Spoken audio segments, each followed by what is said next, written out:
ప్రియమైన వాళ్ళారా, ప్రభు అయిన యేసుక్రీస్తు నామములో అందరికీ వందనాలు. ఈ దినం కూడా మన యొక్క బైబిల్ వాక్య ధ్యానం కొరకై మిమ్మల్ని అందరినీ కూడా ప్రేమతో ఆహ్వానిస్తుంటున్నాను. ఈ దినము మన యొక్క వాక్య ధ్యాన భాగము మరి కీర్తన గ్రంథము 90వ అధ్యాయము 10వ వచనం చదువుతానండి. మా ఆయుష్కాలము 70 సంవత్సరములు, అధిక బలమున్న ఎడల 80 సంవత్సరములగును. అయినను వాటి వైభవము ఆయాసమే, దుఃఖమే. అవి త్వరగా గతించును, మేము ఎగిరిపోదుము. ఇక్కడ మోషే చేసినట్టు ఇక ప్రార్థన గురించి చూస్తుంటున్నాం. మరి మోషే చెప్పేటువంటి ఒక సత్యం ఏంటంటే, మా ఆయుష్కాలము ఎట్లా ఉంటుందంటే అది ఎగిరిపోయేదిగా ఉంటుంది అన్నమాట. ఒకవేళ 70 సంవత్సరాలు లేకపోతే 80 సంవత్సరాలు అంతకంటే అధికంగా ఉండలేం. అది కూడా 70, 80, 90, 80 సంవత్సరాలు కూడా ఆయాస్కరం, అంటే వ్యాధులు, బాధలు, కష్టాలు ఉంటున్నాయి. కాబట్టి ఇది మన మనిషిని యొక్క ఆయుష్కాలం గురించి మాట్లాడేటువంటి మాట అన్నమాట. ఎందుకంటే ఈ సృష్టిలో ప్రతి ఒక్క ప్రాణి కూడా మరి పుట్టుట, మరణించుట అనేటువంటిది ఉంటున్నది. కాబట్టి మనుషుని విషయం అయితే ఇక్కడ దేవుడు ఏం చెప్తున్నాడంటే, మనము మరి మన యొక్క ఆయుష్కాలం ఇది. కాబట్టి ప్రేమైన వాళ్ళారా, మన జ్ఞాపకం పెట్టుకోవాలా, మన ఆయుష్కాలము కొద్దిగా ఉంటుంది. కాబట్టి మన దినములు మనము లెక్కించుకునవలసిన వారు ఉంటున్నాము. జాగ్రత్తగా మనము నడుచుకునవలసిన వారు ఉంటున్నాం. అందుకొరకే పరిశుద్ధ గ్రంథంలో ఇంకొక మాట చెప్తుంటాడు. ఇక్కడ దేవుడు మన ఆయుష్కాలాన్ని పొడిగిస్తాడట. ఏ విధంగా ఏ విధంగా మనం జీవిస్తే మన ఆయుష్కాలాన్ని ఆయన పొడిగించి చేస్తాడంటే, మొట్టమొదటిదిగా సామెతల గ్రంథము 9వ అధ్యాయము 10వ వచనం చూస్తూ ఉంటుండే. యెహోవా యందు భయభక్తులు కలిగినట్టే జ్ఞానమునకు మూలము, పరిశుద్ధ దేవుని గూర్చిన తెలివి వేచనకు ఆధారం. నా వలన నీకు దీర్ఘాయువు కలుగును, నీవు జీవించు సంవత్సరములు అధికమగును. కాబట్టి యెహోవా యందలి భయభక్తులు కలిగి ఉండి ఆయన జ్ఞానం ఇచ్చినట్టుగా విధంగా మనం నడుచుకుంటూ, జ్ఞానయుక్తముగా మనం నడుచుకుంటూ, అనుకూలముగా దేవుని వాక్యానికి అనుకూలంగా నడుచుకుంటూ ఉంటే నా వలన నీకేం కలుగుతుంది? దీర్ఘాయువు కలుగును ఉంటుంది. కాబట్టి దీర్ఘాయువు అనేటువంటిది దేవుని భయం వలన మనకు వస్తుంది. అందుకొరకే అదే 10వ అధ్యాయంలో కూడా 27వ వచనములో, యెహోవా యందు భయభక్తులు కలిగి ఉంట దీర్ఘాయు కారణము, ఆయస్సు తక్కువైపోవు.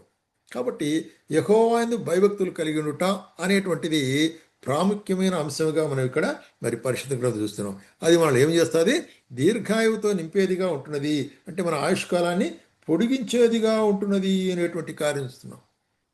ఆ విధంగా మనం చూసినట్లయితే మరి రెండవదిగా మనం గమనించినట్లయితే కీర్తన గ్రంథంలో కీర్తనకర్త ఏమంటాడంటే 34వ కీర్తనలో 34వ కీర్తన మనం ఇక్కడ 11వ వచనం చదువుతాను. రైట్. పిల్లలారా, మీరు వచ్చిన మాట వినుడి, యెహోవాయందు భయభక్తులు మీకు నేర్పెదను. బ్రతుకుగోరువాడెవడైనా ఉన్నాడా?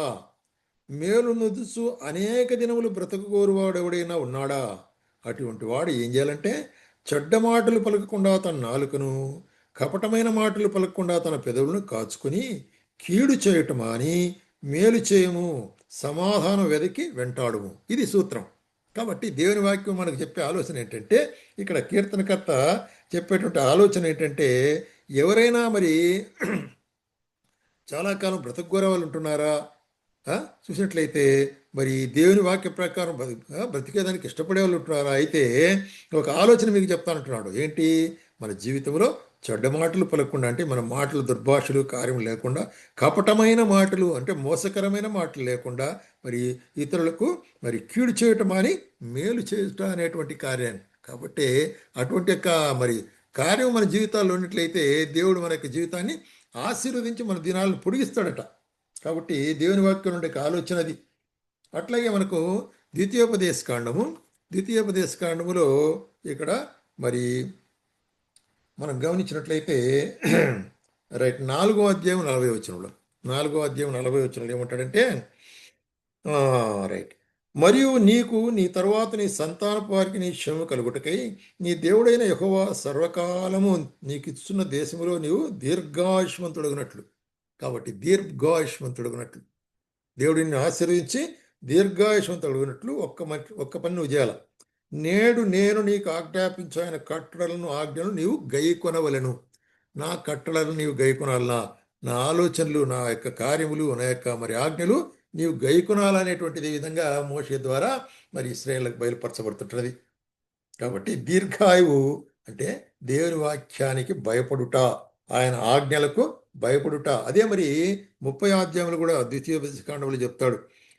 ఇక్కడ ఆయన ఆజ్ఞలు, ఆయన కార్యములు, దేవుని యొక్క ఆలోచనలన్నీ అక్కడ చెప్పి తిరిగి ఇశ్రాయేలుకు రెండోసారికి ఏం చెప్తున్నాడంటే, నేడు జీవమును మరణమును ఆశీర్వాదమును శాపమును నీ ఎదుట ఉంచున్నాను, భూమి ఆకాశములు మీ మీద సాక్షులుగా ఉన్నారు.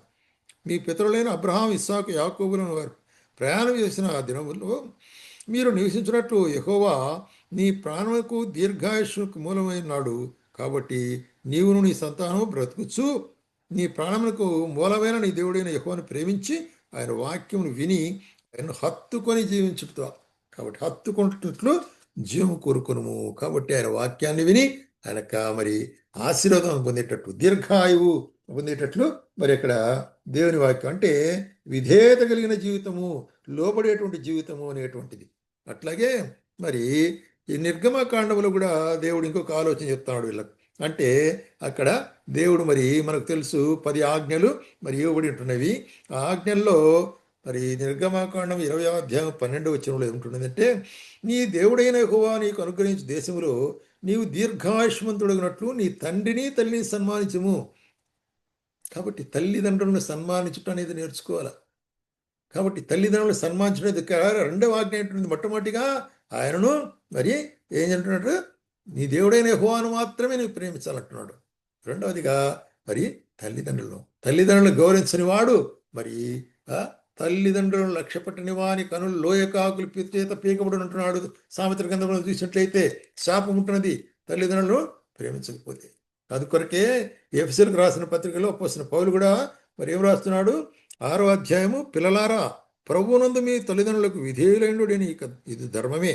నీకు మేలు కలుగునట్లు నీ తండ్రిని తల్లిని సన్మానించుము, అప్పుడు నీవు భూమి మీద దీర్ఘాయుష్మంతుడవుదువు. ఇది వాగ్దానంతో కూడిన ఆజ్ఞ అంటున్నాడు. కాబట్టి నీ తల్లిదండ్రులు సన్మానించడం ద్వారా నీ దీర్ఘాయుష్ వస్తుంది. కాబట్టి తల్లిదండ్రులు మరి సన్మానించడం ద్వారా, కాబట్టి ఎంతమంది దినాల్లో తల్లిదండ్రులు సన్మానించే వాళ్ళు ఉంటున్నారు. ఎంతో కష్టపడి వారిని మరి పెంచి పోషించి మరి పెద్దవారు చేసిన తర్వాత అనేకులు తల్లిదండ్రులు మర్చిపోయారు ఉంటున్నారు. ఇవ్వవలసినట్టు గౌరవం ఇవ్వలేరు, చూసుకునవలసిన బాధ్యత లేదు, ఇటువంటి వారుగా ఉంటున్నారు. కాబట్టి మరి అనేక కార్యాలు ఒకవేళ అన్ని ఉన్నప్పటికీ కూడా తల్లిదండ్రులు అయితే వారిని ప్రేమిస్తారు, పిల్లలు వారిని ద్వేషించినప్పటికీ కూడా. అయితే పిల్లలైన వారు నేర్చుకోవాల్సిన కార్యం ఏంటంటే, అది క్రైస్తవ పిల్లలు మీ తల్లిదండ్రులు ప్రేమిస్తే దేవుడు మీ యొక్క ఆయుష్ను దీర్ఘాయుష్ కలుగు చేస్తాడు. అది ఆజ్ఞది. అట్లాగే మనం గమనించినట్లయితే మరి ఈ ఆజ్ఞలెట్లు దేవుని యొక్క కృపను పొందినట్లు మనం దీర్ఘాయువు కలిగి ఉండాలంటే మొట్టమొదటిగా ఏం చేయాలి మనం? మరి యోహాను సువార్త 3వ అధ్యాయము 16వ వచనం నాకు బాగా తెలుసు. దేవుడు లోకమును ఎంతో ప్రేమించెను కాగా ఆయన తన అద్వితీయ కుమారుడుగా పుట్టిన వాడిని విశ్వాసం ప్రతివాడు నశింపక నిత్య జీవం పొందినట్లు ఆయన అనుగ్రహించను. కాబట్టి నిత్య జీవం, ఈ లోకంలో దీర్ఘాయువు కలిగి ఉండేది కాదు, నిత్య జీవం పొందాలంటే ప్రభువైన యేసుక్రీస్తునందు మనం విశ్వాసం ఉంచాలి. ఆయన మరి తండ్రి అయిన దేవుడు మనకు పంపించినాడు. ఆయన శిలువలో మన కొరకే తన ప్రాణం పెట్టి మన పాప విమోచన చేసినాడు, మరణించి భూస్థాపన చేయబడి తిరిగి లేచినాడు. ఆ యొక్క మరి యేసుక్రీస్తు యొక్క కార్యాన్ని, శిలువ కార్యాన్ని మనం అంగీకరించి మన హృదయంలో అని విశ్వసిస్తే మనకు నిత్య జీవం ఉంటుంది.